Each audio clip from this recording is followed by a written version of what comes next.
Welcome fellow PlayStationers, I'm Bell from AbsinthTears Gaming, bringing you November 2021's free PlayStation Plus games.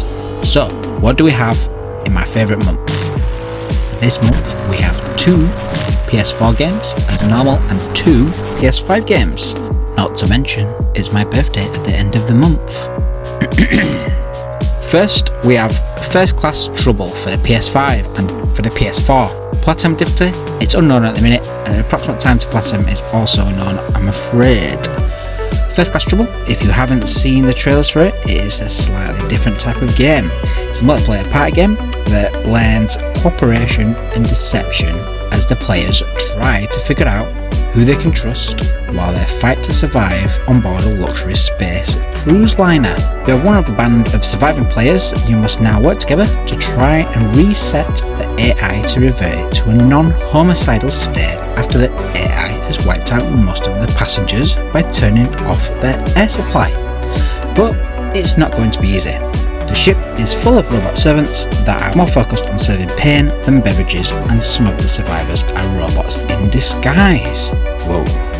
Cooperation is key to success, but trust will be in short supply as players attempt to figure out who the robots in their ranks are.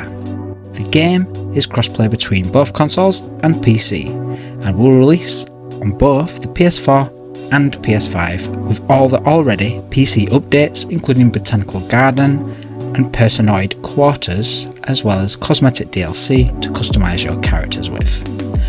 First Class Trouble is yet to be reviewed as it is a PS Plus launch title, and it is handed to us PlayStation Plus members on the 2nd of November. The second game is Knockout City for the PS5, as a platinum difficulty of 3.5 out of 10. An approximate time to platinum is 50 plus online hours if you're lucky.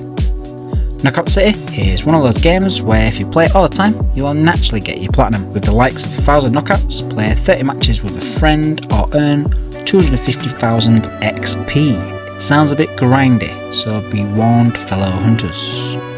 The game is easy to pick up and play. The controls are very straightforward, and it does hold satisfying gameplay with decent multiplayer duels. So, what is Knockout City?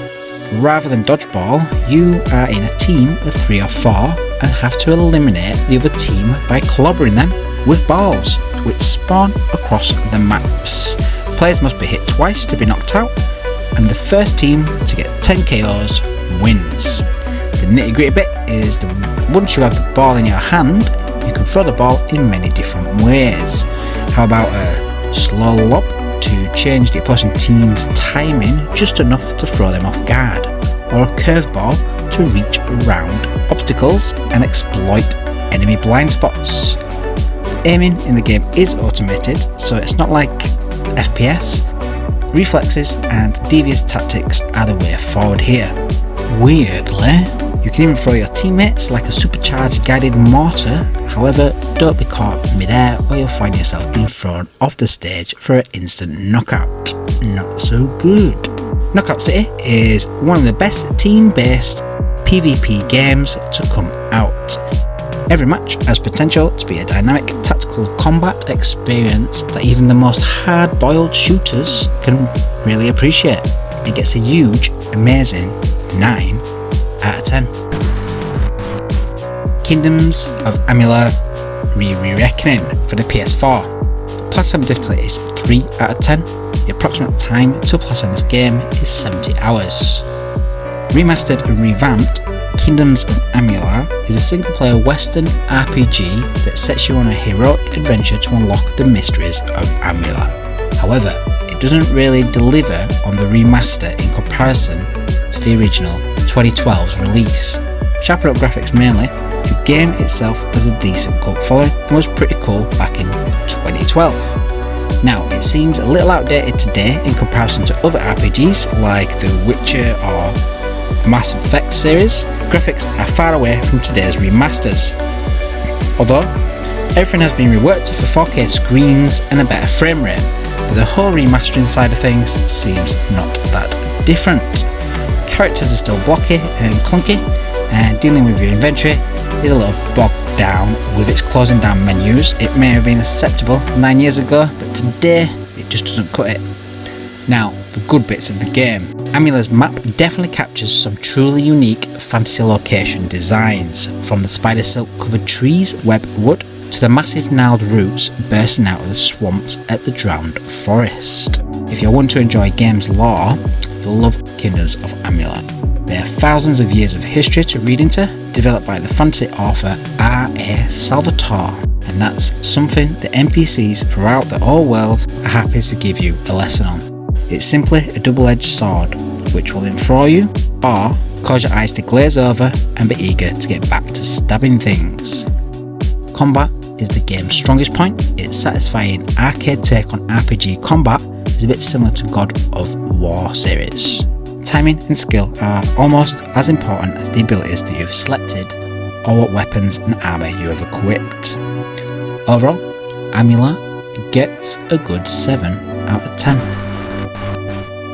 Our fourth game is The Walking Dead Saints and Sinners for the PSVR.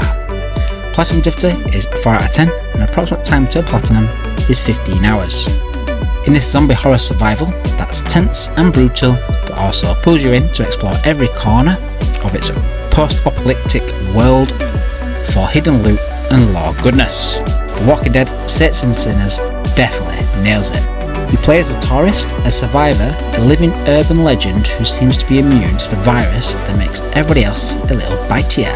You find yourself in the remains of New Orleans following a rumour about buried limitless amount of supplies called the Reserve. The rest is left up to you, giving you no presumptions about your character's morality. All choices in the game are yours alone. The game is called Saints and Sinners after all. Killing mountains of zombies has never been as satisfying as it is here, and the terror of coming across an unexpected horde of walkers is truly great. Zombie guts and brains are rendered with great detail. Every action is your choice too. I could choose to avoid interacting with certain characters by, let's say, attracting a huge swarm of walkers and slowly sneaking past the characters, leaving them to swarm to cause carnage behind us. Inventory management has never been as easy. Picking up items and placing them in your backpack is as simple as throwing it over your shoulder, and to access them again by grabbing your backpack and pull items out of their neatly arranged slots. Also, weapons can be holstered on your waist or your back, and your journal and flashlight fit snugly on your chest. This physical inventory management has existed in VR games before, but you got to love it over tapping on a menu screen with your fingers. Brain feasting friends get an almighty rocking 9 out of 10. All 4 games will be available from PS Plus Tuesday the 2nd of November 2021. PS Plus games, or at least add them to your PlayStation library so you don't lose them forever. Hell Let Loose for the PS5, Mortal Kombat Boba X and PGA Tour 2K21, both for the PS4. All games will be available until the stroke of midnight on the 1st of November. What are your thoughts on this month's free PlayStation Plus games? Don't forget to show your support by slapping that thumbs up button, subscribing, hitting that bell icon, wishing me a happy birthday, staying posted for some raffles and giveaways, sharing it on social media if you haven't already, and of course checking out my designs in the swag shop. Everything is appreciated and helps towards the channel. So, until next time, I will have leveled up another year older and wiser. Peace out, guys.